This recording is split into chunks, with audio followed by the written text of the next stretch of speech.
సోదరి శారదమ్మ వారి గృహంలో దేవుడు చేసిన మేలంతటిని బట్టి మనం ఇక్కడికి చేరి వచ్చిన్నాం. గడిచిన దినాల్లో ఆమె ఎంతో కష్టం గుండా, బాధ గుండా, దుఃఖం గుండా, వ్యాధి గుండా ఆమె ప్రయాణం చేసింది. ఆ యొక్క ప్రయాణంలో ఆమెకి నెమ్మది లేదు, కుటుంబంలో వాళ్ళకి నెమ్మది లేదు, ఏమి జరుగుద్దు అని. అలాంటి సమయంలో దేవుడు అద్భుతంగా ఆమెకు సహాయం చేసి ఆమెను సజీవ లెక్కలో మన మధ్యలో ఉంచారు. దాని నిమిత్తమై కృతజ్ఞత చెల్లించాలి అని ఆమె కోరింది కనుక దాని కొరకే మనము ఇక్కడికి చేరి వచ్చిన్నాం. కాబట్టి ఆమెతో కూడా సంతోషించడానికి మనం వచ్చిన్నాం. ఇక్కడ 2 భాగములు మనం చదివాం. ఈ 2 భాగములలో 107వ దావీదు కీర్తన, యెషయా గ్రంథము 40వ అధ్యాయంలో 2 గ్రంథాలు మనం చూస్తే ఈ యొక్క కీర్తనల గ్రంథము 107వ అధ్యాయం అంతా కూడా దేవుని కృపల గురించి దైవజనులు వర్ణిస్తూ వచ్చారు. కాబట్టి దేవుని కృప, ఈ దేవుని కృప లేకపోతే మనుషునికి మనుగడ లేదు. దేవుని యొక్క దయా దాక్షిణ్యత లేకపోతే, దేవుని యొక్క దీర్ఘశాంతంగా లేకపోతే మనుషునికి మనుగడే లేదు. కాబట్టి ఈ దినమున మనమందరం ఇక్కడ సజీవులమై నిలిచిన్నాము అని అంటే దాని కారణం ఏమిటి అంటే కేవలం దేవుని యొక్క దయ, దేవుని యొక్క కృప, దేవుని యొక్క కనికరం. అందుకే మలాకీ గ్రంథంలో దేవుడు అంటాడు, యెహోవా నేను మార్పు లేని వాడని కనుక యాకోబు సంతతి వారు మీరు ఏం కాలేదు, లయము కాలేదు. ఒకవేళ దేవుడు గాని ఆ మార్పు పొందితే, దేవుడు గాని మనసు మార్చుకుంటే ఈ భూమి మీద ఏ మనుషుడు కూడా నిలిచి ఉండలేడు. ఎందుకని యోబు అంటాడు, స్త్రీకి పుట్టినవాడు దేవుని దృష్టిలో పవిత్రుడు కానేరుడు, జగడమంటిలో నివసించువాడు దేవుని దృష్టిలో ఆయన పవిత్రుడు కానేరుడు. ఎందుకని పవిత్రుడు కానేరుడు అంటే దేవుడు పవిత్రుడు, దేవుడు అతి పరిశుద్ధుడు. అందుకే ఎబ్రీ పత్రికలో మనం ఎక్కువగా చూస్తూ ఉంటాం. ఆయన గురించి భక్తుడు ఇలా వర్ణించాడు. ఆయన ఎవరండి? పవిత్రుడు, నిర్దోషియు, నిష్కల్మషుడు, పాపుల్లో చేరక ప్రత్యేకంగా ఉన్నటువంటి దేవుడు. కాబట్టి ఆ యొక్క నహూము గ్రంథంలో మనం చూస్తే అక్కడ రాబడింది ఏంటంటే ఆయన కను దృష్టి పాపమును చూడలేదు.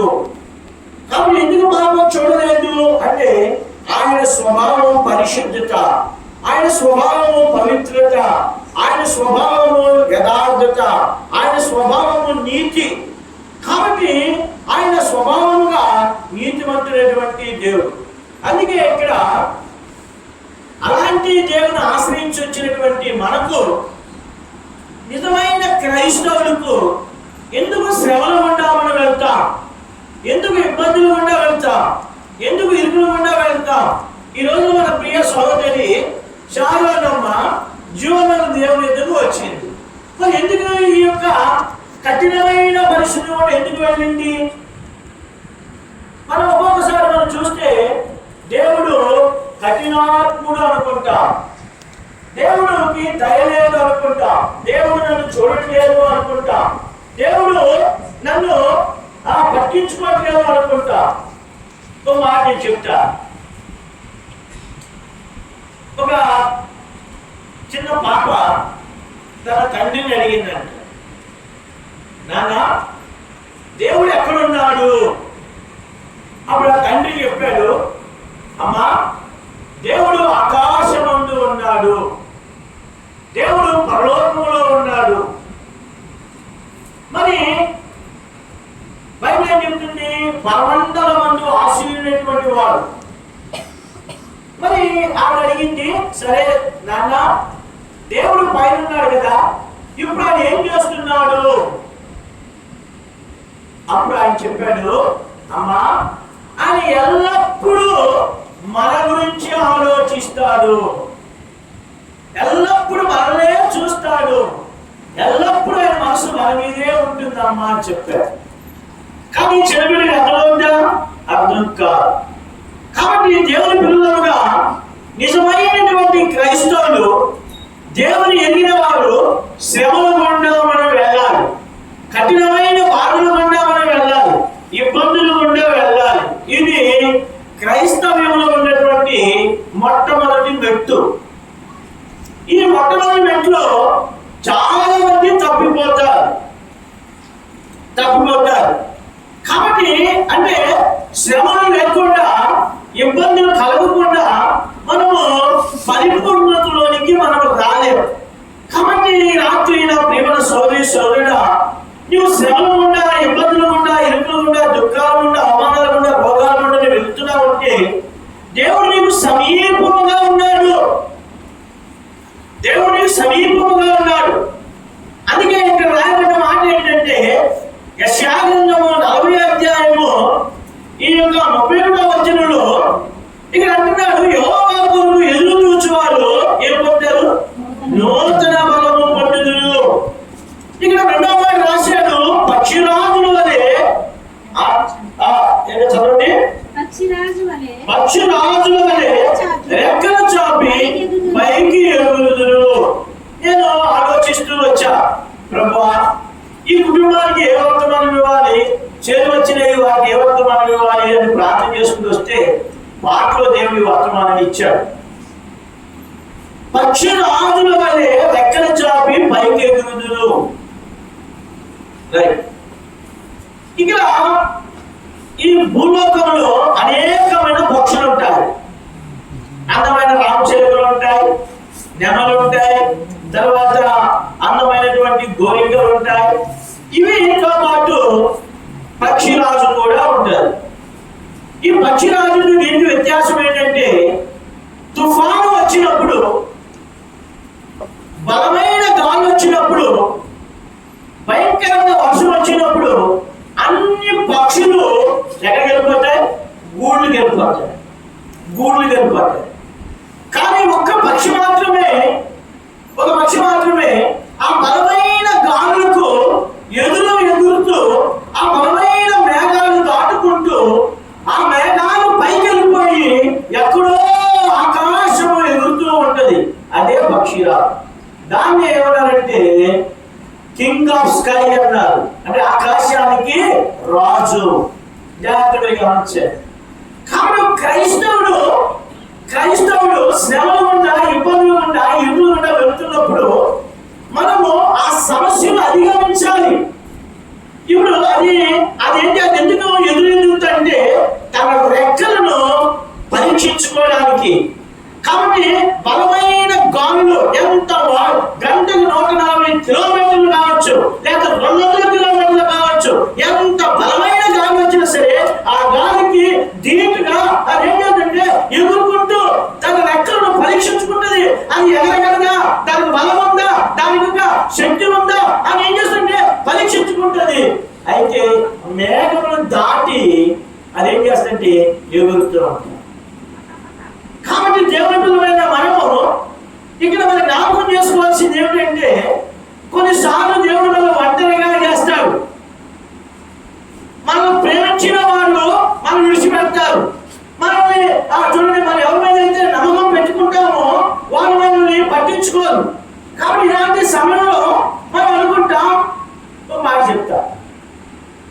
కొన్ని సంవత్సరాల క్రితము ఒక వ్యక్తి నా గురించి చాలా కొనుక్కుంటున్నాడు, చాలా విరోధంగా మాట్లాడుతున్నాడు. నేను చాలా బాగా వస్తుంది, ఆయన దగ్గరికి వెళ్తున్నాను, ఆయనతో మాట్లాడుతున్నాను.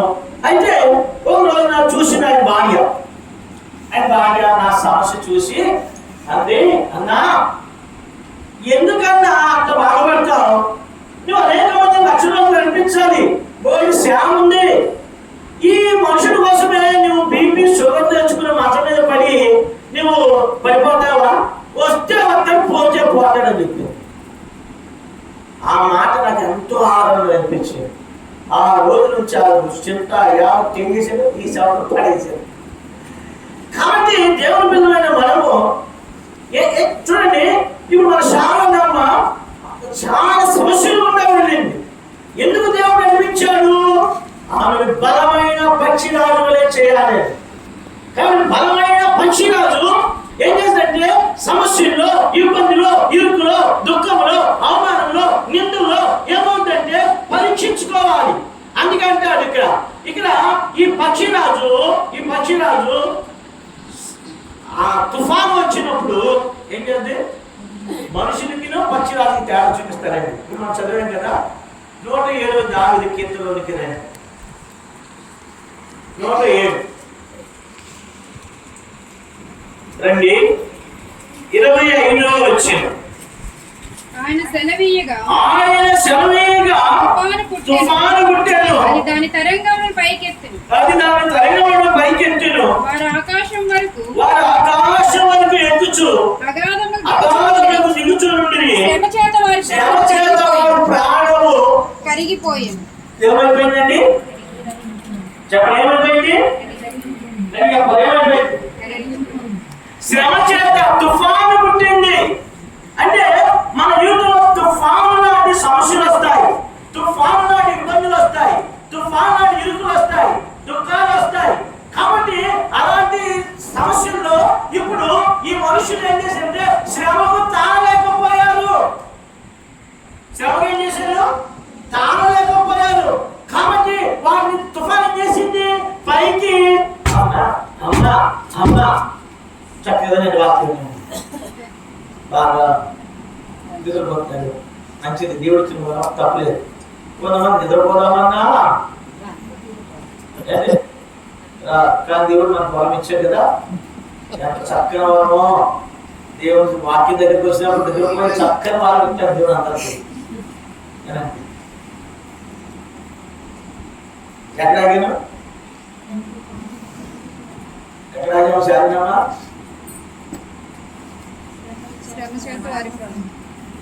చాలా ఇక్కడే కూర్చుంది, కానీ ఎప్పుడు ముగిస్తారో మా మధ్యలో చేరాలని రోజు పెట్టాలని చెప్పు. ఎట్లాగే చెప్పు. సముద్ర తరంగంలో చూడండి, 26వ వచనంలో వారు ఆకాశం వరకు ఎక్కుచు అగాధములకు దిగుచు నుండి శ్రమ చేత వారి ప్రాణం ఏమైపోయింది? కలిగిపోతాం. సమస్య వచ్చినప్పుడు ఇబ్బంది లేదు కాబట్టి నిరుత్సాహం వచ్చేస్తూ ఉంటారు. కాబట్టి ఇప్పుడు మనం అనుకుంటాం, ఎందుకు దేవుని పరిస్థితి అనుమతించాడు, ఎందుకు దేవుని పరిస్థితి అనుమతించాడు అని మనము చాలా వశపడుతూ ఉంటాం. కానీ దేవుడు పొందనాడు, ఈ పరిస్థితులు కానీ అనుమతించకపోతే నువ్వు బలమైన మనిషివి కాలేవు. నువ్వు ఈ పరిస్థితులు నీ జీవితంలో రాకపోతే రాబోతున్నా నువ్వు సాక్షిగానే ఉండలేవు. ఒక మాట నేను చెప్తాను. అమృతరాజు గారని గొప్ప దైవజనుడు భక్తి సింగ్ గారి యొక్క జన్మని వాడు 6లో ఒకడు. ఆయన న్యాయ ఇంజనీర్ చేశాడు. మంచి వక్త, ప్రసంగికుడు, బెంగళూరులో సేవ చేసేవాడు. ఒక రోజు దైవజనుడు భక్తి సింగ్ గారు అమెరికా పంపించాడు ఆయన్ని కాన్వకేషన్ వాకింగ్ చెప్పమని. కాన్వకేషన్ వాకింగ్ చెప్పిన తర్వాత ఒకసారి అనారోగ్యం వచ్చింది, హాస్పిటల్ చూపించుకుంటే చెప్పారు, నీకు క్యాన్సర్ వచ్చింది, ఇంకెక్కువగా బ్రతకో, నువ్వు వెళ్ళి ఇండియా వెళ్ళిపోయి అక్కడ సేవ చేసుకో అన్నారు. కాబట్టి ఆయన వచ్చాడు. వచ్చిన తర్వాత భయంకరమైన క్యాన్సర్ అని వ్యాధుల పడుతున్నాడు, చాలా బాధపడుతున్నాడు. ఒక రోజు రాత్రి అర్ధరాత్రి అవుతుంది, అందరూ నిద్రపోయారు. ఆయనకి పరిచయం చేసేటువంటి సహదాసులు ఉన్నారు. ఆయనకు భార్య ఉంది, వాళ్ళందరూ ఎంతో పరిచయం చేస్తున్నారు. సంఘం కూడా ఎంతో పరిచయం చేస్తుంది, అంతమంది సంఘవాసాలు. అయితే అలాంటి ప్రజల దగ్గర ఉండి ఒక రోజున దేవుడితో అడిగాడంట ఆయన, అయ్యా ఇంత వేదన పడుతున్నాను, ఇంత శ్రమ పడుతున్నాను, ఇది నీకు భావ్యమా అని అడిగాడు. అప్పుడు దేవుడు అన్నాడంట, ఇది కమ్మ తిమ్మదని చెప్పని మాట. అమృతరాజ్, నువ్వు బాధలో ఉన్నప్పుడు, మంచం మీద రోగి అయినప్పుడు, నీ పక్కన నీ భార్య ఉంది, నీ పక్కన నీ పిల్లలు ఉన్నారు, నిన్ను ప్రేమించే సంఘం ఉంది, నీ కోసం ప్రార్థన చేసేటువంటి ఆ ప్రజలు ఉన్నారు, ఆ సహవాసం ఉంది. మరి నేను సిలువలో వేలాడుతున్నప్పుడు నా ప్రక్కన నా శిష్యులు లేరు, నా ప్రక్కన నన్ను ప్రేమించేవారు లేరు, నా ప్రక్కన నేను స్వస్థపరిచిన వారు లేరు. నా కన్న తండ్రి ఆ సిలువలో నన్ను వదిలిపెట్టేసాడయ్యా, నాకంటే నువ్వు ధన్యుడు కదా. ఈ మాట మా అమ్మకి చెప్పారన్నమాట. మా అమ్మ క్యాన్సర్తో బాధపడుతూ చివరి దినాల్లో ఉంది. మా అమ్మ అంది, మరి ఈ మాయిదా రోగం ఉన్న సంగతి కూడా నాకు తెలియదురా, నేను ఎంత బాధపడుతున్నాను అని. అప్పుడు మా తల్లికి నేను ఆనందకరమైన మాట చెప్పాను. అమ్మా, నీకు 3 పిల్లలు ఉన్నారు, నీకు వాళ్ళకి పరిచయం చేస్తున్నారు, ఇలా చెప్పినప్పుడు నాకు సంతోషించు. కాబట్టి ఇక్కడ ఈ శ్రమల గుండా నువ్వు వెళ్తున్నప్పుడు ఎవరిని జ్ఞాపకం చేసుకోవాలి? సిలువలో పునరుత్థానాన్ని యేసుని జ్ఞాపకం చేసుకోవాలి. అందుకనే ఎబ్రీ పత్రిక 12వ అధ్యాయం 1వ వచనంలో అక్కడ రాశాడు అన్నమాట. ఎబ్రీ పత్రిక 12వ అధ్యాయం 1వ వచనం తొందరగా చదవాలి. ఇంత గొప్ప సాక్షి సమూహము మేఘము వలె మనల్ని ఆవరించినందున మనము కూడా ప్రతి భారమును సులువుగా చిక్కులు పెట్టు పాపమును విడిచిపెట్టి విశ్వాసములకు కర్తయు దాన్ని కొనసాగించువాడైన యేసు వైపు చూడండి అన్నాడా? చూశానే అన్నాడా? ఎవరు చూచు అంటే అర్థమైంది. ఎప్పుడు వరకు చూడాలి? ఎప్పుడు వరకు చూడాలి చెప్పండి. ఎప్పుడు వరకు చూడాలి? ఎప్పుడు వరకు బాధలు ఉంటాయి? ఎప్పుడు వరకు ఇబ్బందులు ఉంటాయి? యేసు క్రీస్తు ప్రభువు ఇక్కడ రాకడ వచ్చేంత వరకు, లేదా మన ప్రాణం పోకడ అయ్యేంత వరకు కూడా ఇవి ఉంటాయి. అయితే దేనికి? నిన్ను బలమైన విశ్వాసిగా చేయటానికి, నిన్ను ఆత్మీయమైనటువంటి నాయకత్వాన్ని నడిపించడానికి. అందుకని ఏమంది సేవ చేసు ఏమైంది?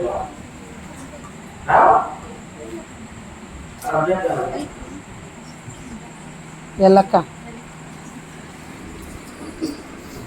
చాలు. కాబట్టి ఇక్కడ మనకు జ్ఞాపకం చేసుకోవాల్సింది ఏంటంటే, యెహోవా కొరకు ఎదురు చూచువారు ఏం పొందుతారు? నూతనమైన బలమును పొందుతారు. ఈ పక్షిరాజు గురించి నేను ధ్యానించినప్పుడు ఏమి అవద్దుచండి. పక్షిరాజు గురించి మనం ఆలోచించినప్పుడు దేవుడు ఏదైనా రాని రాసించాడంటే దానిలో ఉన్నటువంటి ప్రత్యేకతను జ్ఞాపకం చేసుకుని దాని ద్వారా ఒక పాఠం మాకు నేర్పుతాడు. ఇక్కడ ప్రజలు ఉన్నారు, తుఫాను పుట్టింది, కానీ ఆ తుఫాన్కి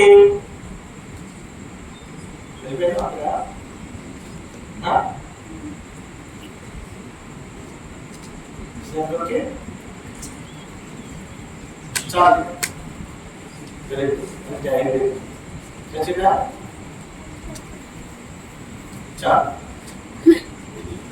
శత్రువు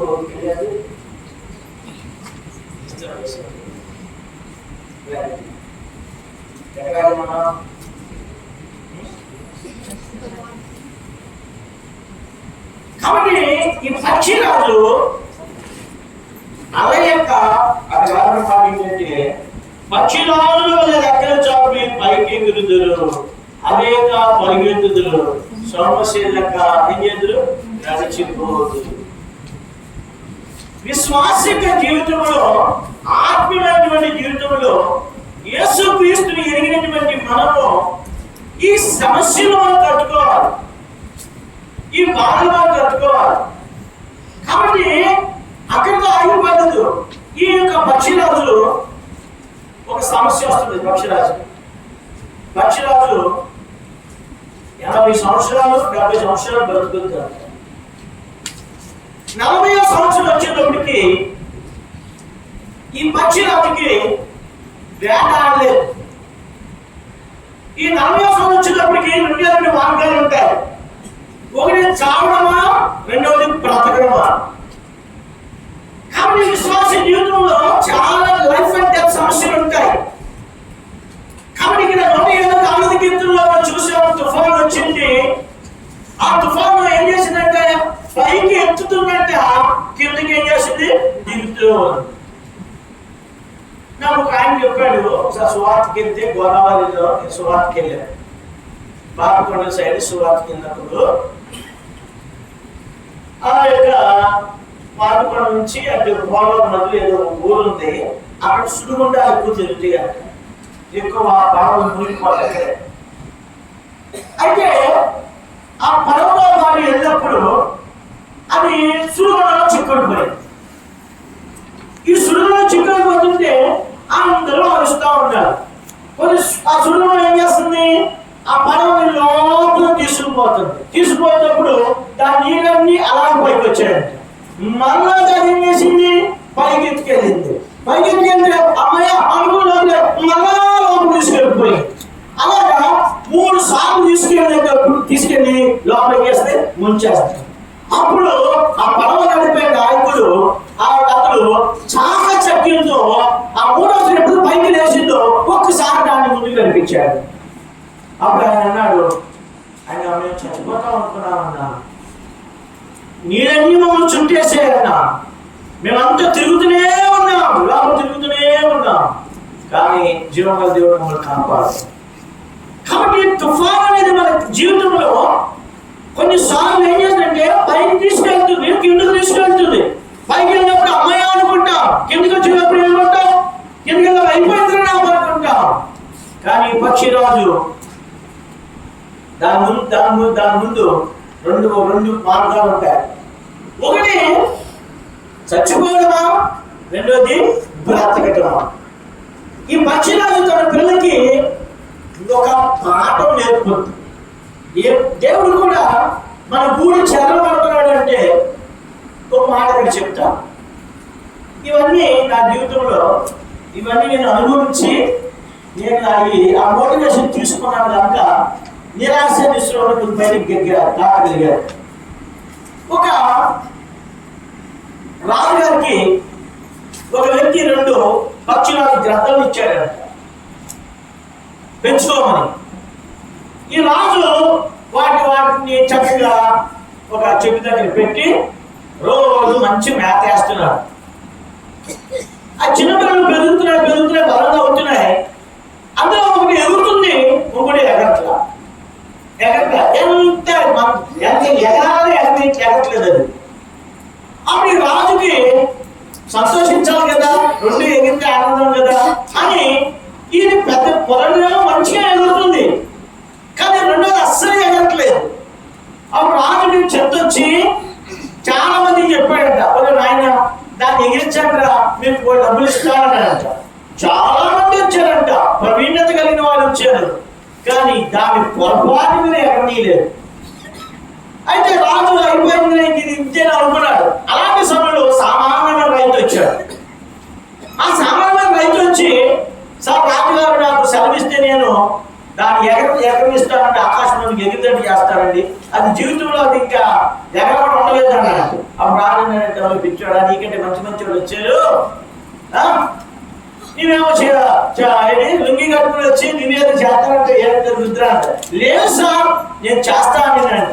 ఒకవేళ చేయకపోతే నీ పీక కోటకుమానికి ఎలా అంటున్నాడు, ఇసుకుపోయి నా పీక కోటకుమానికి సార్ ఎక్కడైనా నాకు ఇవ్వండి అని ఒకసారి కట్టమండి, ఒక కట్టాడు. ఈ రాజు భయమేసింది, ఎగరనిస్తావా దాన్ని నరికేస్తావా బాబు, దాన్ని చంపేస్తావా భయమేస్తుంది, వద్దురా. లేదు సార్ దాన్ని ఏం ఉంచుకొని ఇవ్వండి అన్నాడు. రాజు భయంతోనే ఇచ్చాడు. అప్పుడు ఈ రైతు ఆ పిట్ట ఎక్కడ సార్ పక్షిరాజు ఎక్కడ ఉందండి అన్నాడు. అక్కడ ఉందన్నాడు. ఆ యొక్క పచ్చిరాజు వాడినటువంటి చెట్టు దగ్గరికి వెళ్ళాడు. రాజుగారు మీరు నన్నే చూస్తా ఉంటే అది ఎందుకు ఎక్కడో చూడండి, అది ఎక్కడకపోతే నా పేరు ఎక్కడొట్టాడు, ఇది కండిషన్. కాబట్టి ఈ యొక్క రైతు ఒక కత్తి తీసుకుని అది ఎక్కడైతే వాడిందో ఆ కొమ్మను నరికేశాడు. ఇప్పుడు అదేం చేసింది, అప్పుడు అక్కడ నిలబడి స్థలం లేదు కనుక ఇంకో కొమ్మ మీదకి వెళ్ళేది, ఆ కొమ్మ నరికేశాడు. అలాగే చెట్టంతా నరికేస్తే దాన్ని వాడడానికి ఎక్కడ లేదు కనుక అది పైకి ఎక్కడం ప్రారంభించింది. చూడండి, కాబట్టి దేవుడు కొన్ని కొమ్మల మీద ఆధారపడుతుంటాం. వీడు మనోళ్ళు, నా భార్య, నా పిల్లలు, నా బంధువులు, నా నక్షత్ర బంధువులు, వీళ్ళందరూ అనుకుని వారి మీద ఆధారపడుతుంటాం. అయితే ఇప్పుడు దేవుడు ఏం చేస్తున్నా, కొమ్మలు అడుగుతూ ఉంటాడు. ఆ కొమ్మలు అడిగినప్పుడు బాధ, ఎంత వేదన, ఎంత దుఃఖము, ఒరే కొమ్మలు ఉంటే పరిస్థితి. కారణం ఏంటో తెలుసా, నిన్ను ఎగరడానికి పక్షిరాజు వల్లే రెక్కలు చాపి పైకి ఎగరడానికి ఇవన్నీ నీకు దోహపడతాయి. అందుకే 26 గ్రంథం 29 అధ్యాయంలో చెప్తున్నాడండి. 26 గ్రంథము 29 అధ్యాయము దేవుడు నడిపించే మార్గము ఎంత కష్టమో, ఎంత ఇబ్బందో, ఎంత దుఃఖం ఉండదో. కాబట్టి నేను ఏమన్నానంటే చూడండి 11వ వచనం, 29 అధ్యాయం 11వ వచనం, నేను మిమ్మల్ని గూర్చి ఉద్దేశించిన సంగతులు నేను ఎరుగుదును. రాబో కాలం అంటే ఇప్పటి కాలము ఎంతో కష్టము భరించలేదు. ఇప్పుడు కాలం ఇబ్బంది ఉంటుంది. ఇప్పుడు అనుభవిస్తున్న బాధ, ఇబ్బంది, ఇరుకు, నువ్వు ఒంటరిగా అయిపోతావు. ఎవరిని బలగరీయుడు, ఎవరిని ఆదరించుడు, ఎవరిని బలపరచుడు, ఎవరు నీకు సహకారం చేయడు. దేవుని నామమునకు వందనాలు. ఆ ఒంటరి తనలోనే దేవుని దగ్గర ఎక్కువ నేర్చుకుంటాం. ఒంటరితనంలో ఉన్నప్పుడే, ఇబ్బందిలో ఉన్నప్పుడే దేవుని దగ్గర ఎక్కడో సమీపంలో వెళ్తాం. అందుకే నేను క్రైస్తవుడు శ్రమల గుండా తీసుకుని వెళ్తాడు దేవుడు. కాబట్టి మనం ఏమనుకుంటామంటే అబ్బో ఇది నేను ఇంత పరిస్థితి. అయితే 26 దేవుడు అంటున్నాడు, 28 చెప్తున్నాడు, ఇప్పుడు ఈ కాలం మీకు కష్టంగా ఉండొచ్చు, ఈ కాలం ఇబ్బందిగా ఉండొచ్చు, ఈ కాలం మీకు ఇరుకుగా ఉండవచ్చు. కానీ రాబో కాలంలో ఇప్పుడు అనుమతించిన ఈ పరిస్థితి, ఈ కష్టము మీకు ఏంటి? రాబో కాలమందు మీకు నిరీక్షణ కలుగునట్లుగా సమాధానకరమైన ఉద్దేశములే కానీ హానికరమైన అది మన దేవుడు ఎప్పుడు ఏం చేయడు. గుర్తెట్టుకోసాగుతాము. అందరూ ఒక భక్తు, పరలోకం దేవుడు ఒక ఎత్తు. ఆ ఎత్తులో దేవుడు ఏమంటాడంటే, ఆ దేవుడు ఏమంటాడంటే ఇప్పుడు మీరు ఎన్నో పరిస్థితులన్నీ మీకు ఎలా ఉంటాయి? కష్టంగానే ఉంటాయి, ఇబ్బందిగానే ఉంటాయి, దుఃఖంగానే ఉంటాయి. కానీ అవి రాబో దినాల్లో ఎలాంటి అంటే అవి సమాధానకరమైనవి, అవి మీకు హానికరమైనవి కావు. ఎందుకు? మన దేవుడు హాని చేసే దేవుడు కాదు, మన దేవుడు మేలు చేసే దేవుడు. మన ప్రభు అయిన యేసుక్రీస్తు వారు మేలు చేసేటువంటి దేవుడు, అద్భుతాలు చేసే దేవుడు, ఆశ్చర్యకార్యం కలిగించే దేవుడు, దీనిని ఆదరించేటువంటి దేవుడు, ఆ గాయపడి వారు కట్టేటువంటి దేవుడు. నువ్వు ఒంటరిగా ఉంటే, నువ్వు ఇబ్బందిగా ఉంటే చూస్తూ సంతోషించే దేవుడు కాదు ఈయన. అందుకే శాఖంలో అంటాడు, వారి బాధలో వారితో కూడా నేను ఏమనిపించాడు, ఏం అనిపించాడు? వారి బాధలో వారితో కూడా దేవుడు బాధలు అనిపించాడు. మనం అనుకుంటా, చాలా అనుకుంటచ్చు, అబ్బా ఈ బాధ నేను ఆమె దగ్గర నుండి చూశాను, మందిరంలో ఉండేది, నాకే ఆశ్చర్యం, ఏంటిరా ఈవిడేమో రక్షణలోకి వచ్చింది, ఈమె దేవుని వరకు నిలబడింది, ఈమెమో ఇలాగైపోతుంది, ఎంత బాగా ఉండి వెళ్తుంది. కానీ అవన్నీ కూడా దేవుడు మేలుగా మార్చాడు. కాబట్టి ఇక్కడ మనం జ్ఞాపకం చేసుకోవాల్సింది ఏంటంటే, దేవుని ఉద్దేశాలన్నీ ఏం సువార్త గారు ఏంటండి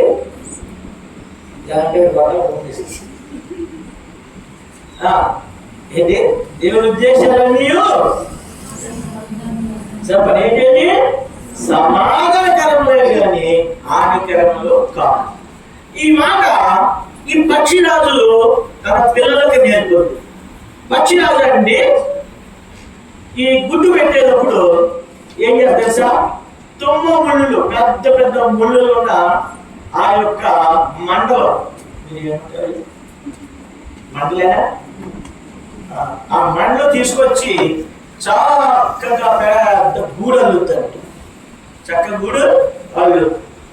ఆ గూడులో ఇతర పక్షులను చంపి ఆ పక్షి యొక్క ఏమంటే ఎంట్రుకలు తీసుకొచ్చి చక్కగా ఒక బెడ్ లాగా, ఒక ఫోమ్ లాగా చక్కగా అల్లుద్ది. అల్లి దాని మీద గుడ్లు పెడతారు. ఈ గుడ్లు పెట్టిన తర్వాత చక్కగా పొదుగుద్ది. మనకు ఇక్కడ ఆడపక్షి పొదుగుతుంటే మగపక్షి వెళ్ళి ఆహారం తీసుకొస్తుంది. ఇలా కూడా బలమైన, అది ఎక్కడ కడుతుంది తెలుసా? ఉన్నతమైనటువంటి పర్వతాల్లో కడుతుంది. ఏ నరుడు ఎక్కలేడు, ఏ పక్షి, ఏ శత్రువు, పక్షిలో శత్రువు సింహ దేవుడు, పక్షిలో శత్రువు ఉన్నారు. పాము ఏం చేస్తే గుడ్లు మింగేది. కాబట్టి ఎక్కలేనంతటువంటి అక్కడ అతికి దావిది అంటాడు, దేవా నేను ఎక్కలేనంత ఎత్తైన కొండపైకి నన్ను ఎక్కించు. కాబట్టి ఆ స్థలంలో కడుతుంది. ఇప్పుడు ఈ పిల్ల అయిన తర్వాత ఇప్పుడు అదేం చేస్తే తెలుసా? పిల్లలకి శ్రమ లేకుండా ఆ పెట్టు తెచ్చిన ఆహారాన్ని నోరు తెరవగానే నోట్లో పెడుతుంది. అసలు ఇంకే వంట చేయక్కర్లేదు చిన్నపిల్లలు, లేకపోతే పని చేయక్కర్లేదు, స్కూల్కి వెళ్ళక్కర్లేదు. స్కూల్కి వెళ్ళాలి కదా, అన్నీ బాగుంటాయి. స్కూల్కి వెళ్ళాలంటే ఎంత బాగుంటుంది కదా. కాబట్టి అమ్మ నాన్న కష్టపడతాడు, పిల్లలకి నోట్లో ఏం చేస్తాడు? రోజు చేపలు, రోజు మాంసం, రోజు పిట్ట మాంసం, రోజు ఇవి అనుకుంటా. ఈ పిట్టలు ఆహా మా అమ్మ నాన్న ఎంత మంచోళ్ళు, మాకు గిన్నెతో నీకు లేదు, వంట నీకు లేదు, చాలా కడుపులో పుట్టి ఎంత వేగైందిరా. గిన్నెతో అంటే నేను ఒక్కదానే ఉన్నానా? సరే. కాబట్టి ఇప్పుడు అవి కొంచెం వయసు వస్తాయి. వయసు వచ్చిన దేని ఆధారపడతాయి? అమ్మ నాన్న మీద ఆధారపడతాయి. అమ్మ నాన్న మీద అమ్మ తెచ్చి పెడుతుంటే తినడానికి ఇష్టపడతాయి. అయితే మనకి పక్షులకు తేడా తెలుసా? మనకంటే చాలా ప్రేమ ఉంటుంది పిల్లలంటే, కానీ పక్షులకు ప్రేమ ఉండదు. పక్షుల యొక్క స్వభావం ఏంటంటే కొంత టైం వచ్చిన తర్వాత అవి ఏం చేస్తే వదిలిపెట్టేస్తాయి. ఎందుకు? స్వతంత్రంగా బ్రతకాలి. ఇప్పుడు మా శ్రావణ గారు ఉన్నారు, వసంత ఎప్పుడు వెళ్ళి మధ్య గుడి అనేది ఎన్ని రావాలి? తిరిగి 4 రావాలి, 5 అయింది రాలా, 6 అయింది రాలా. ఇప్పుడు తల్లికి ఏం చేస్తే అక్కడికి వస్తుంది, దాచి వస్తుంది, ఇంకా రాలేదు, ఇంకా రాలేదు, ఇంకా రాలేదు. ఇది మనుషుడి స్వభావము చాపకంగా చేసేస్తాం. అయితే ఈ పక్షిరాజు చూస్తుంది, కానీ ఏం చేస్తుంది తెలుసా? మొట్టమొదటిగా తన పిల్లలకి పాట నేర్పడానికి, అందుకే బైబిల్ అన్నాడు పక్షిరాజు గూడు రేపునట్లు నేను రేపుతున్నాను అన్నాడు. మన గూడును రేపుతాడు దేవుడు. నువ్వు దేని మీదైతే ఆధారపడ్డావో, ఎవరి మీదైతే ఆధారపడ్డావో, ఎవరి మీద నీ మనసు ఉంచుకున్నావో వాడిని దూరం చేస్తాడు దేవుడు. కారణం ఏంటి? ఆయన మీద తప్ప ఎవరి మీద ఆధారపడడానికి ఇష్టపడు. మన దేవుడు గొప్పది తెలుసా? నీకు సహాయం చేసేది ఆయనే, నీ దిక్కు ఆయనే, నీ కోట ఆయనే, నీ కొండ ఆయనే, నీ ఆశ్రయం ఆయనే. ఏ నరునికి కూడా నీకు నీ పేరుకు రానీయుడు. అందుకే ఎవరి మీద అయితే మనం ఆధారపడతామో, ఎవరి మీద అయితే మనం ప్రేమ పెట్టుకుంటామో వాడిని దూరం చేస్తాడు దేవుడు. గూడు రేపుతాడు. ఆ గూడు రేపు ఎప్పుడైతే ఆ పక్షులు తీసివేయబడతాయో ఏం గుచ్చుకుంటాయి? ఏమంటాయి? ముళ్ళు ఉంటాయి. ఈ ముళ్ళు ఏం చేస్తారు, గుచ్చుకుంటే అరుస్తుంటాయి. అక్కడ ఆగిపోతుంది. ఒక్కొక్క ముళ్ళు తీసేసి ఒక్కొక్క మంట తీసేసి విసిరేస్తూ ఉంటుంది. విసిరేసి చివరికి ఏం చేస్తారు తెలుసా, ఒక తోపు దోశారు. ఈ పిల్లలు అప్పుడు పిల్లలు ఏమనుకుంటే, అయ్యో ఇన్ని దినాలు మా అమ్మ ఎంత కష్టపడి పెంచింది, ఎంత ప్రేమలో పెంచింది, మా అమ్మ ఎంత దుర్మార్గురాలు. దేవుడు కూడా మనం అలాగే అనుకుంటాం. కానీ ఇంత దుర్మార్గము చూడు, దేవుడు ఇంత మనం పెంచి ఇంత కఠినమైన అప్పచెప్పాడు మనల్ని అనుకుంటాం. దేవుడికి దయ లేదా, దేవుడి కరుణ లేదా, దేవుడికి నన్ను ఆశ్చర్యం లేదా, నన్ను ఎందుకు ఇంత శ్రమలో తీసుకెళ్తున్నాడు అని దేవుడిని మనము దూషించే వారిని అనుకుంటాం. అయితే ఆ పక్షులు పై నుండి అయినప్పుడు ఆ పక్షులు అనుకుంటాయంట, అయిపోయింది నా పని, అయిపోయింది నా పని, నాకు చచ్చిపోతున్నాను నేను అనుకున్నప్పుడు, ఇంకా భూమి మీదకి వచ్చేటప్పటికి పడిపోయేదానికి ఈ పక్షురాలు మరలా వచ్చి ఏం చేస్తుంది, వీపున ఎత్తుకుంటారు. అందుకే దేవుడు అంటాడు, పక్షిరాజు గ్రద్ద తన పిల్లలు వీపున మోసినట్టు నేను మిమ్మల్ని మోసుకొని వచ్చేదను. చూడండి, అలా మనం ఇంకోసారి తీసుకెళ్ళి మరలా పడేసి, ఇంకోసారి తీసుకెళ్ళి మరలా పడేసినప్పుడు అది దాని రెక్కలు పైకి చాపి చక్కగా పక్షులు ఏం చేస్తాయి, ఎగురుతాయి. చూడండి, అందుకే తన పాడుపడారు, ఉన్నత స్థలములపై, ఉన్నత స్థలములపై ఎక్కించి చూపించు ప్రభు, ఎన్నదగిన మారాక్షణ శిఖరం సుందరముందు సదా, సుందరముందు సదా, ఎన్నదగిన మారాక్షణ శిఖరం సుందరముందు సదా, సుందరముందు సదా. చూడండి, ఎంత తగిన రక్షణ, రక్షించబడినటువంటి ప్రజలు మనం. అందుకే కీర్తన ప్రారంభం అంటాడు, భూమి మీద ఉన్న భక్తులే శ్రేష్ఠులు, వారు నాకు కేవలం ఇష్టులు. కాబట్టి దేవుడు అనుమతించేటువంటి పరిస్థితులు ఉన్నప్పుడు, ఒకవేళ మనలో తప్పు ఉంటే, పాపం ఉంటే, పాపాన్ని కప్పుకోకూడదు, పాపాన్ని చేయకూడదు, కప్పుకోకూడదు. అందుకే బైబిల్ చెప్తుంది, అతిక్రమములు దాచిపెట్టేవాడు ఏం చేయడు, వర్ధిల్లుడు.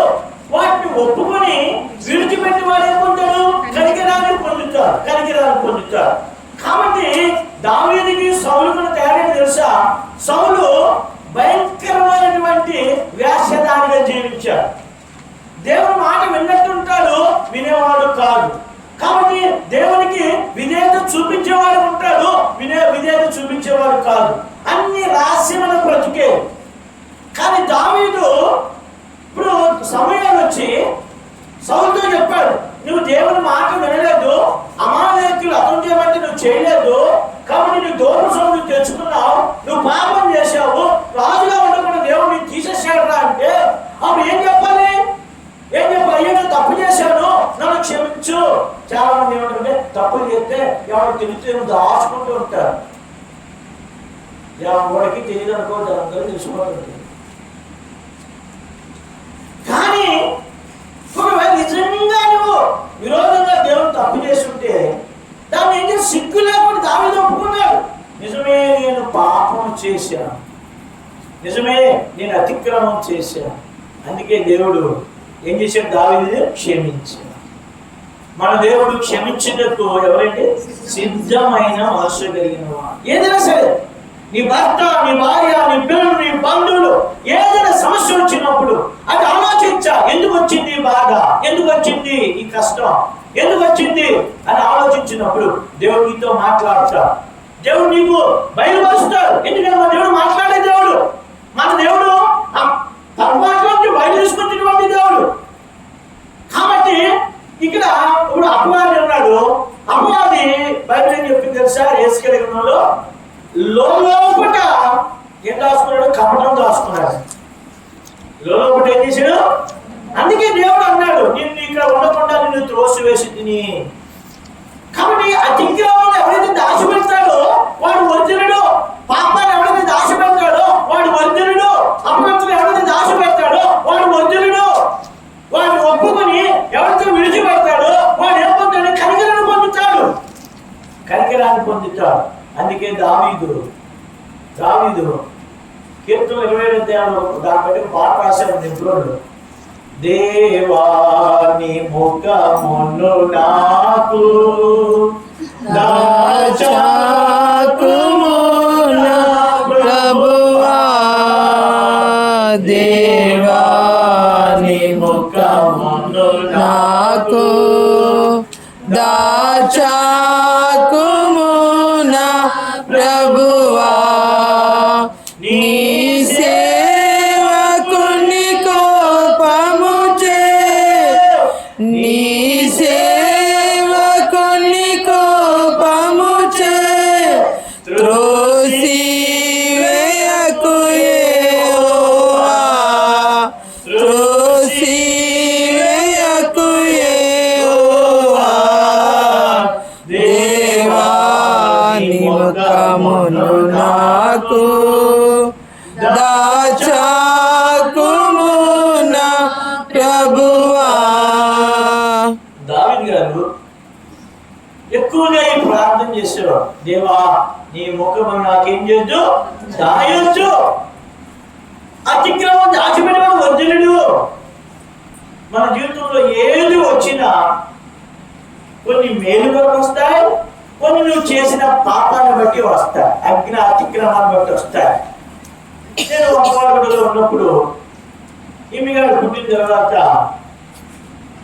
వారికి రాత్రులు జ్వరం వచ్చేసేది. అప్పుడు ఎవరు నాకు సహకరించేవారు లేరు. అయితే ఇక్కడ నుంచి ఆటోకి వెళ్ళాలి, అది నా పక్కన పడుకుంటే చాలు నాకు జ్వరం తగ్గుతూ ఉండేది. ఇప్పుడు రాత్రులు ఎవరంటారు, హాస్పిటల్ కూడా తీసేవారు కదా అన్నారు. అప్పుడు నేను కొబ్బరి రాసి వాడికి ఈ పాట పాడేవాడు, దేవాని ముఖమును నాకు దాచకము అని రాత్రి పాటలు పాడి ప్రార్థన చేస్తే హృదయానికి స్వస్థత వచ్చింది. కాబట్టి ఇక్కడ మనం జ్ఞాపకం చేసుకున్నది ఏంటంటే, ఇక్కడ ఒక పాఠం నేర్పడానికి దేవుడు మీ జీవితంలో ఇలాంటి తీసుకుని వస్తాడు. అప్పుడు అడగాలి దేవుడిని, ఎందుకు వచ్చింది దేవా ఈ సమస్య, ఎందుకు ఈ బాధలో నేను వెళ్తున్నాను, ఎందుకు ఇబ్బంది కూడా నేను వెళ్తున్నాను, ఎక్కడ నీకు పొరపాటు చేశాను, ఎక్కడ నీకు అవమానం తీసుకుని వచ్చాను, ఇది నాకు మేలు కొరకు వచ్చిందా, నాకు తీర్పు కొరకు వచ్చిందా అని అడగాలి. అప్పుడు దేవుడు నీకు బయలుపరుస్తాడు. అయితే దావీదు అతిక్రమాలను విడిచిపెట్టాడు కాబట్టి దావీదు పిల్లలు దేవుడు ఏం చేశాడు, దీవించాడు. వాటిని ఒప్పుకొని విడిచిపెట్టాలి, విడిచిపెట్టాలి. కాబట్టి ఇక్కడ ఈ యొక్క 29 అధ్యాయంలో హానికరములైనవి కావు, అవేంటి సమాధానకరములైనవి. కాబట్టి ఆ పక్షిరాజు తన గూడును వేపకపోతే, ఆ పక్షిరాజు ఆ గూడుని చల్లాచెదురు చేయకపోతే తన పిల్లలు తన వాళ్ళు ఏం చేయవు, ఎగరవు. కాబట్టి దేవుడు ఆత్మీయంగా నీ ఎగరగొట్టాలని, ఆత్మీయంగా నీకు ఎగరాలని దేవుడు నిన్ను పరిస్థితిలోనికి నడిపించాడు. అయితే పక్షిరాజు ఎప్పుడు కూడా అది తన మనస్సును మార్చుకున్నప్పుడు తన యొక్క వృద్ధాప్యం వచ్చేస్తుంది. వృద్ధాప్యం వచ్చినప్పుడు ఇప్పుడు దాని నుండి 2 మార్గాలు, ఒకటి మరణమా జీవమా. ఇప్పుడు మరణించాలి అంటే ఇంకేం చేయక్కర్లా, కానీ బ్రతకాలి. జాగ్రత్తగా గమనించండి.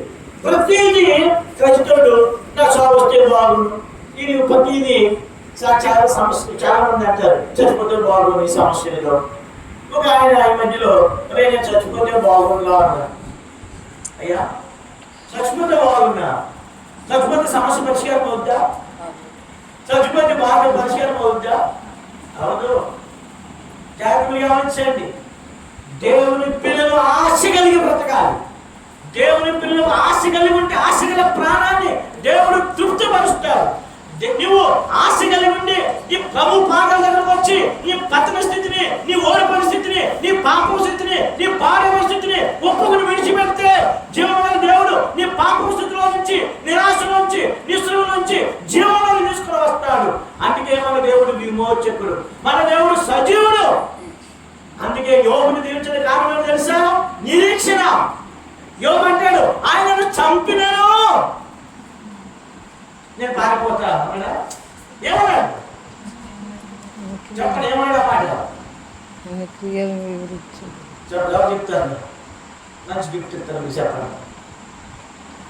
ఆయనను చంపినను. అయ్యా బయట చెప్తున్నారు,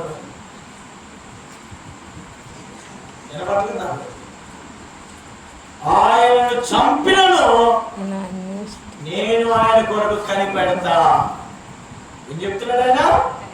ఆయనను చంపినా సరే నేను ఆయన కొరకే నేను కనిపెడతా. కాబట్టి యోబు స్నేహితులు వచ్చారు. యోబు స్నేహితులు వచ్చి ఏమన్నారంటే, చారణమ్మ ఈ సమస్య నుండి వెళ్ళావు కదా, నువ్వు ఏదో పాపం చేసి ఉంటావు. ఏం చేశాడు? నువ్వు ఏదో పాపం చేసి ఉంటావు కాబట్టి హాస్పిటల్కి వెళ్ళావు. నువ్వేదో తప్పు చేసావు కాబట్టి ఇది వెళ్ళావు అని పొడుస్తూ ఉంటారు. యోగులు కూడా ఏమన్నారు?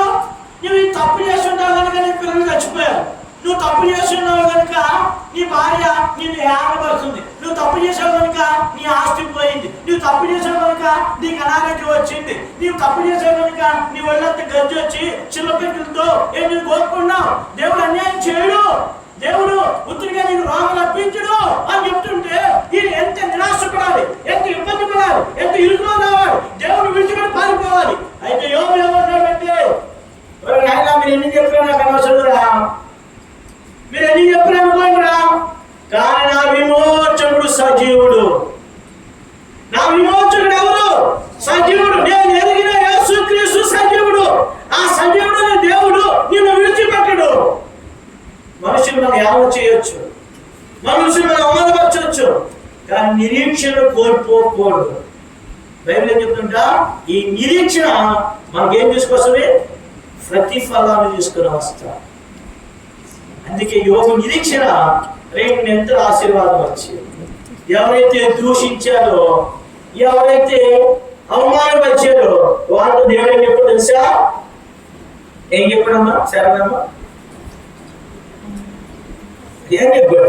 నా సేవకుని యోబు పలికినట్టు మీరు ఎట్టుగా పలకలేదురా, మీ మీద నా కోపము రగులుకుంటుంది.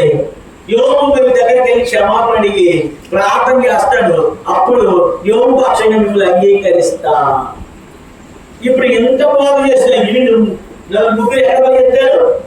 యోబు దగ్గరికి వెళ్ళి యోబు నన్ను చెబుతున్న బాబు తెలియదు మాట్లాడేసాము. బాబు నువ్వు అంటే నా మా పక్షంగా ధర్మం కల్పించాలంట, లేకపోతే దేవుడు ఒప్పుకోడు. బాబు మా మీదకి వచ్చేస్తుందా తెలుగు, నువ్వు ఏదో చేయదా? అప్పుడు యోబు ఏమన్నా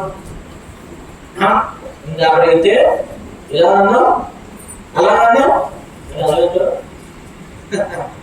యోబు అలాగలే. యోబు నా సేవకుడైనా యోబు. కాబట్టి దేవుని పిల్లలాగా ఇక్కడ మనం నేర్చుకోవాల్సిన గొప్ప భాగం ఏంటంటే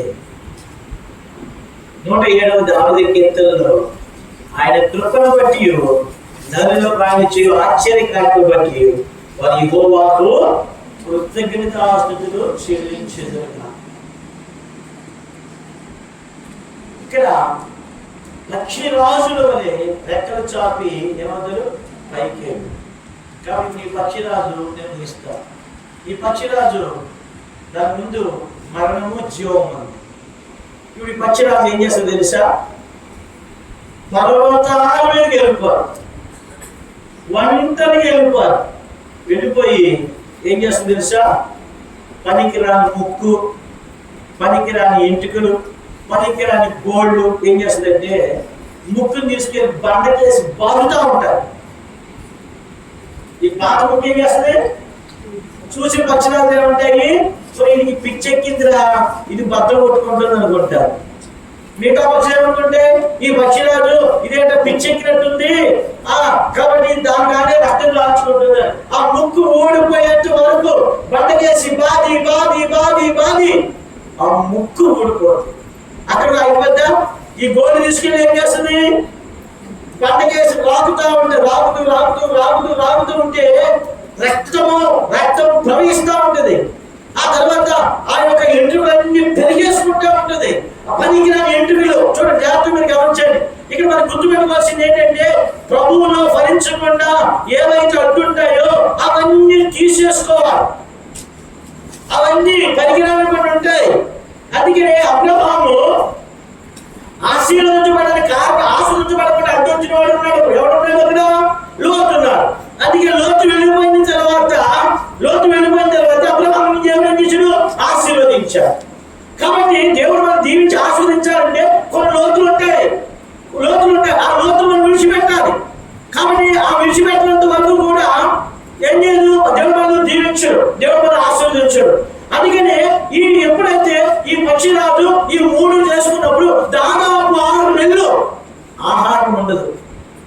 ఎండకు శరీరం ఎండిపోతూ ఉంటుంది, వానలు తడుస్తూ ఉంటుంది, మంచులు తడుస్తూ ఉంటుంది. అప్పుడు ఏ పక్షి వచ్చి ఆదరించదు, ఏ పక్షి వచ్చి బలపరచదు, అన్ని వదిలిపెట్టి వెళ్ళిపోతాయి. అదే సైలెంట్ పీరియడ్ అంటారు. ప్రతి విశ్వాస జీవితంలో సైలెంట్ పీరియడ్ వస్తుంది. మనం అనుకున్న వాళ్ళు వదిలిపెట్టి వెళ్ళిపోతారు, మనం అనుకున్న వాళ్ళకి సాయం చేయరు. ఆ టైంలో మన మనస్సు దేవుని వైపు తిప్పాలి. దావీదు 14 సంవత్సరాలు అదురాము గుహలో ఉన్నప్పుడు అందరూ విడిచిపెట్టారు. దావీదు పట్టుకున్నాడు. అందుకని ఏమనంటే 27వ దావీదు కీర్తన మొదలు వచ్చి అంటారు, యెహోవా నాకు వెలుగును రక్షణ అన్నాడు, నేను ఎవరికి చదవగలను? యెహోవా నాకు వెలుగును రక్షణ అన్నాడు, నేను ఎవరికి భయపడతాడంటే ఆయనకి దేవుడు వెలిగే ఉన్నాడు. అరణ్యంలో దేవుడు వెలిగే ఉన్నాడు, రక్షణ ఉన్నాడు. నేను ఎవరికి భయపడతా? ఎవరొచ్చినా నేను చేయగలడు. కాబట్టి సౌలు వచ్చాడు, ఏమైనా చేయగలిగాడా? దావీదు బ్రతికి తిన్నాడు కానీ వస్తున్నారు పోయారు. కానీ దావీదు ఏమీ చేయలేకపోయాడు. ఎందుకంటే దావీదు ఆశ్రయించిన నరుడు కాదు, దావీదు ఆశ్రయించింది జీవముగల దేవుణ్ణి, సృష్టికర్తని వంటి దేవుణ్ణి, మాట తప్పని దేవుణ్ణి, మార్పు చెందని దేవుణ్ణి. అందుకే మోషే అంటాడు 9వ దావీదు కీర్తనలో, ఎవరడు? ప్రభువా, తరతరముల నుండి మాకు నివాస స్థలము నీవే, పర్వతమున పుట్టక మునుపు భూమిని లోకమును చేయక మునుపు ఉన్నవాడు నీవు, అనాది దేవుడు నీకు ఆశ్రయదుర్గం. అందుకే 46వ దావీదు కీర్తనలో కోరహ కుమారులు అంటున్నారు. కోరహ కుమారులు అందరూ విడిచిపెట్టారు కోరహ కుమారులు. కానీ కోరహ కుమారులు వచ్చి ఏమన్నా తెలుసా, దేవుడు మనకు ఆశ్రయమును దుర్గమై ఉన్నాడు, ఆపత్కాలంలో ఆయన నమ్ముకోదగిన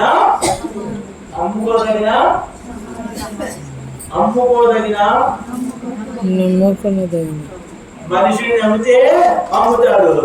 ఓ మాట చెప్తానే, దేవుడికి మనుషునికి తేడా. ఒక అడవిలో ఒక మనుషుడు ఎంత ఉంటే ఒక పెద్ద పులి ఆ మనుషుని తరుముతుంటే ఆడు గబ్బ పరిగెత్తుకుంటూ వెళ్ళి చెట్టు ఎక్కేశాడు. ఆ చెట్టు ఎక్కినప్పటికీ ఆ పక్క కొమ్మలో ఎలుగుమంటుంది. ఆడికి కిందన ప్రమాదమే, పైన ప్రమాదం. అప్పుడు పులి అందంట మనిషి నాకు ఆకలి అవుతుంది, నువ్వని ఒకటే ఎలుగుబంటి ఒకటే, దాంట్లో తనుదనే కింద పట్టి తినేసి వెళ్ళిపోతాం, వెళ్ళిపోదు కదా. వీడు ఆలోచిస్తాడంట. అప్పుడు ఎలుగుబంటి అన్నంట, ఎలుగుబంట మనం అడవి జంతువులమే, ఆడు మనిషి, ఆడు భయంకరము ప్రమాదకార్యాలు, ఆడు నమ్మొద్దు, ఆడు ఒక తనుదంటే ఏం చేస్తాడు, నేను ఆయన తినేసి వెళ్ళిపోతానంటే వీడు అంటే ఎలుగుబంటికి దండం పెట్టాడంట, నన్ను ఏం చేయగలమ్మా. అప్పుడు ఎలుగుబంటి అన్నంట, ఆడు నీకు ఆ పులి నీకు శత్రువే, నాకు శత్రువే, కాబట్టి నువ్వు క్షేమంగా ఉండు, నేను ఇక్కడ ఉంటాను, కాబట్టి మన ఇద్దరం ఇక్కడ ఉన్నప్పుడు క్షేమంగా అదే వెళ్ళిపోతాను. వెళ్ళిపోయిన తర్వాత ఈ ఎలుగుబంటికి నిద్ర వచ్చింది. నిద్రపోతున్నాడు, కళ్ళు మూసుకున్నాడు. ఇప్పుడు ఈ ఆలోచన వచ్చింది, ఈ దుర్మార్గుడు కదా. ఈ దుర్మార్గుడు ఏమొచ్చింది? నేను బతకాలంటే ఎలుగుబంటి సావాలి, నేను బతకాలంటే నేను పైకి రావాలంటే ఇంకోటి తొక్కాలి, అంతే కదా, మానవ సహజం కదా. కాబట్టి ఇప్పుడు వీడు పులి చెప్తుందంట, సైన్ చేస్తున్నాడు. నిద్రపోయింది అక్కడ. పులి ఏం చెప్తుంది? ఇలాగా నువ్వు వెళ్ళిపోతారా, నువ్వు వెళ్ళిపోతుందా అంటే వీడు దానికి టెంప్ట్ అయిపోయి నెమ్మదికి వెళ్ళి ఒక తొమ్మిది అన్నాడు. ఇది నిద్రపోయి నటించి ఒక కొమ్మ ఇంకో కొమ్మ పట్టుకుంటే మళ్ళీ ఎక్కేసింది కదా. వీడికి భయమవుతుందంట. పులి అన్నట్టు వచ్చే ఎలుగుబంటి, నేను చెప్పాను కదా అని నమ్మొద్దని అది మానవుడే, అది విశ్వాసఘాతకుడే, నీ రక్తం ఇచ్చినా తాగి తుడిచేసి వెళ్ళిపోతాడే, ఆనాడు నేను అమ్ముతున్నావు, ఇప్పుడు నువ్వు తమ్ముతానే అన్నా. ఇప్పుడు ఏం చేయాలి? ఆమె తొలగేసి తినేస్తానంట. అప్పుడు అన్నదంట, ఈ నీచమైన హీనమైన మనుషుడికి లేనటువంటి నీతి నాకు ఉంది, ఆడిని ఆశించి వచ్చాడు, నేను దాన్ని తొయ్యను. చూడండి, మానవుడు స్వభావం అది, మానవుడు స్వభావం అది. కానీ జీవముగల దేవుడు స్వభావం ఏంటో తెలుసా? ఒక్కసారి మాట ఇచ్చాడంటే అది నెరవేర్చేవాడని మర్చిపోడు. అందుకే బైబిల్ చెప్తుంది, ఇశ్రాయేలుకు కాపాడువాడు గురుకను నిద్రపోడు. పక్షిరాజు తన పిల్లలను వీపును మోసినట్టు నేను మోసుకుని వచ్చాను. ఈ రోజున క్షేమంగా ఉండే కారణం ఆమె ఆస్తి కాదు, ఆమె డబ్బు కాదు, కేవలం దేవుని కృప. దేవుడు ఆమెను కాపాడాడు, దేవుడు ఆమెను ఆశ్రయించాడు, దేవుడు ఆమెకు ఆరోగ్యం ఇచ్చాడు. కనుక ఈ దినాన ఈవిడి మన మధ్యలో సజీవులుగా ఆమె ఉంది. కాబట్టి ఇక్కడ మనం జ్ఞాపకం చేసుకోవాల్సింది ఏంటంటే దేవుని ఆశ్రయించాలి, దేవుని వెతకాలి. అందుకే అంటాడు అక్కడ, దేవుడు మనకు ఆశ్రయమును దుర్గమన్నాడు, ఆపత్కాలంలో ఆయన ఎవరండి? నమ్ముకొనదగిన సహాయకుడు, ఆయన సహాయకుడు. ఇంకో మాట చూద్దామండి. నేను రాజమండ్రిలో సమస్యలు వచ్చింది, నేను సేవలో ఉన్నప్పుడు సమస్య వచ్చింది, నాకు బాధ వచ్చింది. ఏంటి పరిస్థితి, ఏం చేయాలో ఆలోచిస్తుంటే ఎలాంటి సమస్యలు అంటే, నేను సేవలో ఉన్నప్పుడు అక్కడ పెళ్ళి అయింది నాకు. పెళ్ళైన తర్వాత కాన్వకేషన్ పెట్టారు, దానికి 36 బాత్రూమ్లు కట్టించాడు నా చేత, అన్ని చేత. పొద్దున్నే వెళ్ళాలి, ఎంత పని అంటే అంత పని చేసిన తర్వాత ఒకడు ఉండేవాడు, పని చేసేవాడు కాదు, ఆడు పడుకునేవాడు, మేము పని చేసేవాడు, అందులో వచ్చేవాడు ఆడు పని చేసేవాడు. చివరికి ఏం చేసేవాడు అంటే అందులో ఆడికి మార్కులు వేసేవాడు, బాగా చేస్తున్నారని. ఇంత బాధలో ఉండేవాడు. ఎంత కష్టపడ్డామో, అంత ప్రయాసపడ్డామో సేవలో. మాకు ఏమి బహుమానం, ఒక కనీసం అందులో అప్రిషియేట్ చేసేవాడు కాదు. నేను రోజు బాధపడుతున్నాను, ఏంట్రా మా వాడు మనతో చెప్పారు, జయగిరి గారు, ఏంట్రా మన ఇంట్లో ఎలా పెరిగామరా, ఇక్కడ ఎలా పెరిగాం. ఎందుకంటే బాత్రూమ్ దగ్గర అన్నం తినేవాడు. నేను మీటింగ్ అయితే మేము ఆ రోజు దినాలు మా అంకుల్ మమ్మల్ని ఎంత కఠినంగా పెంచారంటే అంత కఠినంగా పెంచారు. అవన్నీ నాకు మేలయ్యాయి. మీటింగ్ అయితే అందరూ మందిరంలో తింటే మేమందరూ పని చేసి ఎక్కడ తినేవాడు, బాత్రూమ్ దగ్గర తినేవాడు. ఎందుకంటే అక్కడ మీటింగ్ అవుతుంటే తినేస్తుంటారు. నేను చిన్నప్పుడు మా ఇంట్లో ఒక 10 మనిషి ఉండేది, ఆమె రావలేదు. మా అమ్మ పొద్దున్న వేసి పెరిగామని పెట్టేది. నేను అన్నవాడిని, అమ్మ మొహం నుంచి అనంతరం తీయట్లేదు నాకు అంటే, మా అమ్మ ఇడిదిరిగా లేదు. ఇడిదిరిగి అదే గుర్తు వచ్చేది నాకు. అన్నం వద్దంటే పోయి ఇడిదిరిగిరా అనేది. కొంచెం ఆమె పేరు రాములమ్మ. ఆమె అనేది, బాబు మా అబ్బాయి అన్నం తిట్టలేదమ్మా, కాసేపు ఆగి రాలేదు. అలాగే బతికిన బతుకు రేపు వచ్చేటప్పటికి ఎలాగైపోయిందంటే ఒక పని మనిషిలాగా అంకుల్ మమ్మల్ని ట్రీట్ చేశారు. నాకు చాలా బాధ వచ్చింది ఏంట్రా. కానీ ఆయన అలా చేసాడు కనుకే, పక్షిరాజు తన గూడు రేపాడు కనుకనే ఈ రోజు నేను ఇలా ఉండడానికి కారణం. కాబట్టి ఇక్కడ అప్పుడు మా జయకరణ ఒక మాట చెప్పాడు, రండి ఇది మీకు బంధు వస్తే బంధు వచ్చినట్టు ఈ మాట చెప్పాడు. 93వ దావీదు కీర్తన 3వ వచనం 4వ వచనం చదవండి. కీర్తన 93 వరదలు ఎరిగించును. యెహోవా వరదలు ఎరిగించును. వరదలు తమ అలలను ఓలట్టునట్లు చేయించినవి. విస్తార జలఘోషణము కంటెను, బలమైన సముద్ర తరంగముల ఘోషణ కంటెను. ఆకాశము యెహోవా బలిష్ఠుడు. జాగ్రత్తగా ఉంచండి. మనము కలిగినటువంటి దేవుడు ఎవరంటే బలిష్ఠుడు. ఇక్కడ దావీదు గారు ఇక్కడ కీర్తనకారుడు ఏమంటాడంటే విస్తార జలముల ఘోషణ కంటెను, సముద్ర తరంగముల ఘోషణ కంటెను. ఆకాశము యెహోవా బలిష్ఠుడు. ఆ బలిష్ఠుడు రెక్కల కిందకు వచ్చినప్పుడు ఆ బలిష్ఠుడు ఏం చేస్తాడో తెలుసా? 107 దావీదు కీర్తనలకు రండి. 107. ఇప్పుడు వారు ఏం చేశారంట? 26 వచ్చిన వారు ఆకాశం వరకు ఎక్కుచు, అగాధములకు దిగుచు నుండి శ్రమ చేత వారి ప్రాణము కరిగిపోయేను. శ్రమ ఏం తీసుకొచ్చింది? ప్రాణం కరిగిపోయింది. బ్రతుకుతామా మేము? మాకు అది ఏస్కేల 37లో నేను చదువుతా ఉంటే ఇశ్రాయేలు ప్రజలు అంటారు, మా ఆశ విఫలమైపోయింది, మా ఆశ విఫలమైపోయింది, మేము ఎండిపోయాయి మా ఎముకలు, మాకు నిరీక్షణ లేదు, మేము సమాధిలో ఉన్నాము అని వారు బాధపడుతుంటే దేవుడు అన్నాడు, సమాధిలో ఉన్న మిమ్మల్ని బయటకు తీసుకుని వస్తా.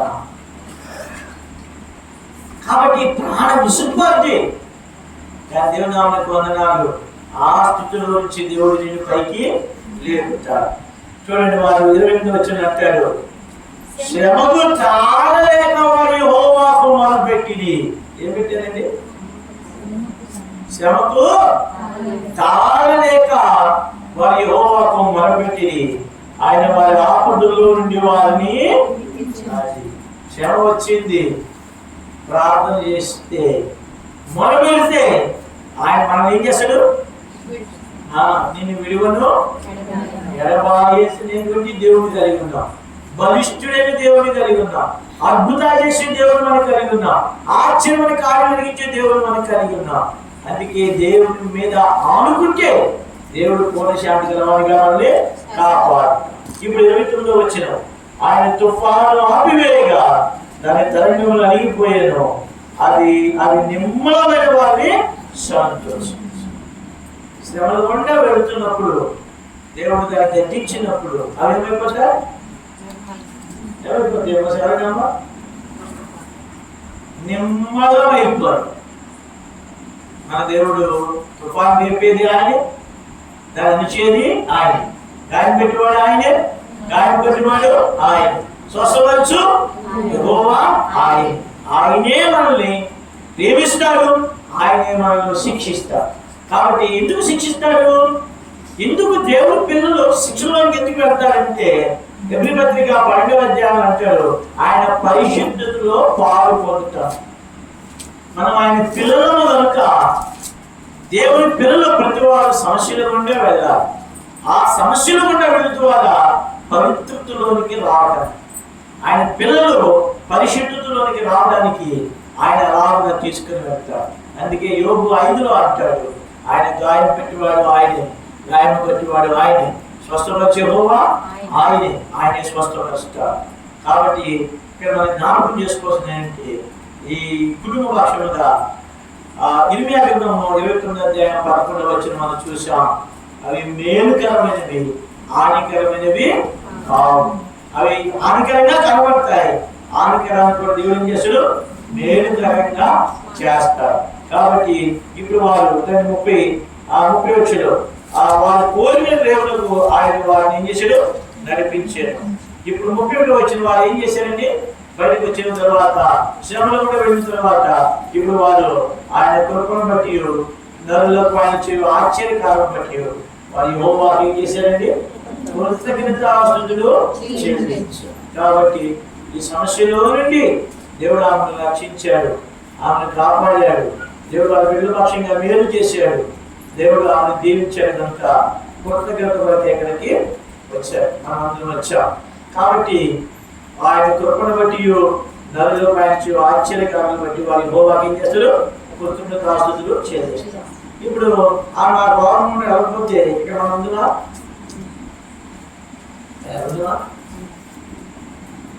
కాబట్టి ఒక కీడు ఏమైంది? ఒక మేలుకి అయింది. కాబట్టి మన దేవుడు కీడుని మేలు చేసేటువంటి దేవుడు. కాబట్టి 49 అధ్యాయము 11 వచనము ఆ కుటుంబ వార్షిక దేవుడు నెరవేర్చును గాక, ఆమెను ఆస్వాదించి దీవించును గాక.